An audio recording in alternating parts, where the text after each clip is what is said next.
So it seems that someone's let the cat out of the bag early for Games Workshop's Dark Angels preview tonight. We've got a look at 4 rather awesome looking Deathwing Knights with a brand new war gear option. Seems that the Deathwing are going to be stomping into battle at the new Primaris size scale.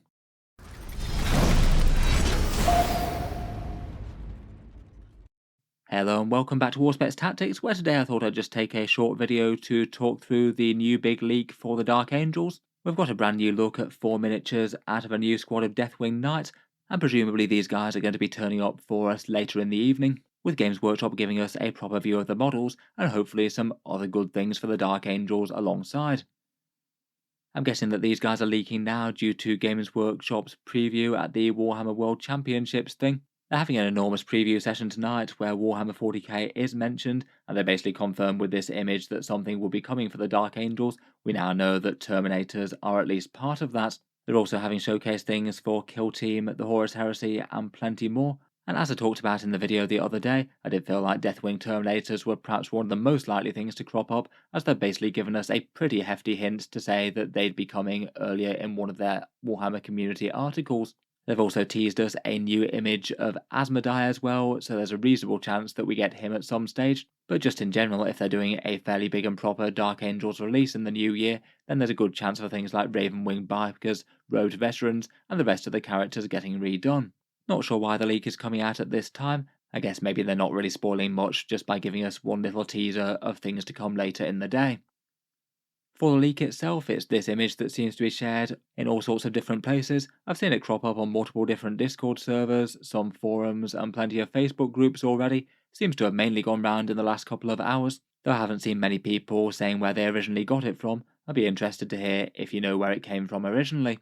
In any case, it seems to be some guy browsing some new Deathwing. It looks like it might be artwork and potentially from a new Dark Angels codex, though it does look like a digital copy of it if that's so. I guess it could just be one of the preview issues they're showing off in the preview session tonight, but it does look like it's done in the same sort of style as a codex art gallery. It's got the tag Deathwing Knights under it, and a bunch of different poses lined up next to each other, just to showcase how some of the models look, but it doesn't look like it's the complete kit. Zooming in, I thought we could take a look at the 4 different models individually. It looks like their maces of absolution have changed around a bit. Previously they had this ball-like sensor thing going on. Now they're a bit more thinned down power maces. They're still keeping perhaps a similar sort of styling otherwise. I think it's going to be quite a big deal to have the Deathwing Knights updated to the new Terminator scale. I feel like that's going to be a fairly positive move, given that it will be a bit strange to have your Deathwing with half of them being smaller scale Marines and half of them being the new chunky big Terminators that came out in the Leviathan box set. I do quite like the scaling and proportioning of these guys. They really do feel like they've got a sense of mass. This one's also modelled with a half helm. I think that in the current kit it's mainly either full helms or the actual hooded robed bits. It looks like they do still have their robes going on, though maybe don't seem to be dominating the miniature quite as much as they do now. Otherwise, they seem like quite a nice balance between practicality and a few nice little extra adornments that befit some elites of the chapter. Quite nice models overall, I think. Next up, it looks like the Knights do have a new war gear option. There's 2 of them modelled with power swords out of the 4 of them that we could see here, and currently their only options are the Maces of Absolution, and then the Sergeant gets a Flail of the Unforgiven, which doesn't seem to be pictured in these 4 models here at least. I'd be kind of surprised if that doesn't still remain a thing though, given that it's one of the only options that's kind of iconic for the kit. Would be a bit sad if they just got rid of it. Given that both the swords and the maces will have the same points cost, as everything costs the same in 40k 10th, I'd guess the swords are going to have a profile that's going to be far better at killing elite infantry or lighter infantry, where the maces might well still retain their damage 3, they might get fewer attacks or worse AP or a worse hit roll as a result. The other thing that this one shows off is the new helm styling, which is a bit of a different one to the standard Terminator pattern helmet. Looks a bit more similar to some of the Dark Angels 30k range perhaps. Otherwise, in the bottom right-hand corner of that original image, we've got this guy in a rather cool pose, leaning nonchalantly on his absolutely massive power sword there. And judging by the leg sculpts for this one, it looks like this one might be an alternative sculpt of the one that we saw in Model 1. Looks like the legs and shield that he's got are the same, he's just swapped around his helmet and the mace for a sword. Maybe this one might be the unit sergeant perhaps. I wonder if he might have yet another option as the Flail of the Unforgiven.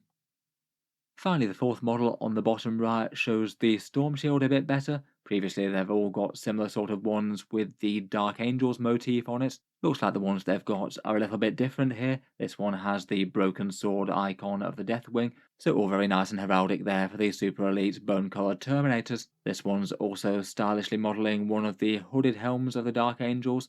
I must admit it does look a little bit curious tucked away into his armour there, but he does look like a brutal monastic knight that you really don't want to get on the wrong side of. Here's a side-by-side of the old models versus the new. As with the regular Terminators, I feel like the scale and posing will go down really quite nicely.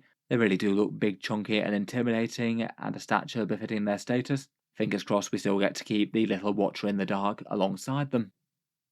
Currently in game, I would argue that they're perhaps one of the better datasheets for the Dark Angels. They seem to get played competitively a bit more than most of the others out there. Though I think still do have some stiff competition from the Command Squad. They're quite nice with their Apothecary bringing back models and the banner giving them extra objective control.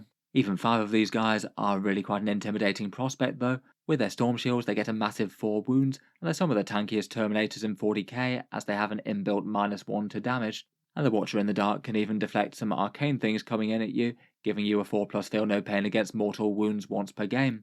Then when they hit in combat, they hit with a pretty enormous amount of high quality attacks. Each regular knight gets 4 attacks hitting on a 2 at strength 6 and damage 3. Not the most AP in the world, but should still be able to inflict some hefty damage on most things just through sheer weight of numbers there. And the Flail of the Unforgiven is just pretty gloriously general purpose.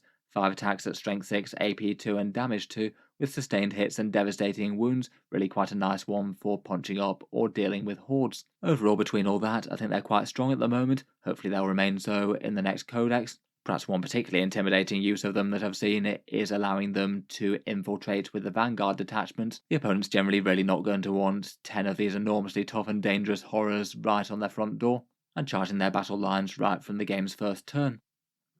In any case, I think they've done pretty well with the models here. I'd guess they'll probably cost a similar amount to the standard Terminator squad at £40 or I believe $65 US, and I'm guessing that Games Workshop will come back tonight with some much better photos of them. Will be interesting to see the full unit properly. Looking forward to any other Unforgiven goodness, and I'll certainly cover it here on the channel when it comes out. Looks like it could be a late night, starting at 3 AM UK time. In any case, let me know what you think of the models, and check back later if you'd like to see more, or subscribe to the channel if you'd like to catch these 40k updates a bit more regularly. Finally, if you've been enjoying all the videos on the channel, I would just like to mention that Auspex Tactics does have a Patreon page as well, and you can find that linked in the video description if you'd like to help support and keep these coming. Channel patrons do get a fair few advantages, seeing certain videos early, regular votes to see what sort of things come next on the channel, and automatic entry into the regular prize giveaways with the chance to win some big model kits each month. If any of that sounds good to you or you'd just like to help support, the link is down in the video description. In any case, a massive thank you for listening, and I'll hope to see you guys next time.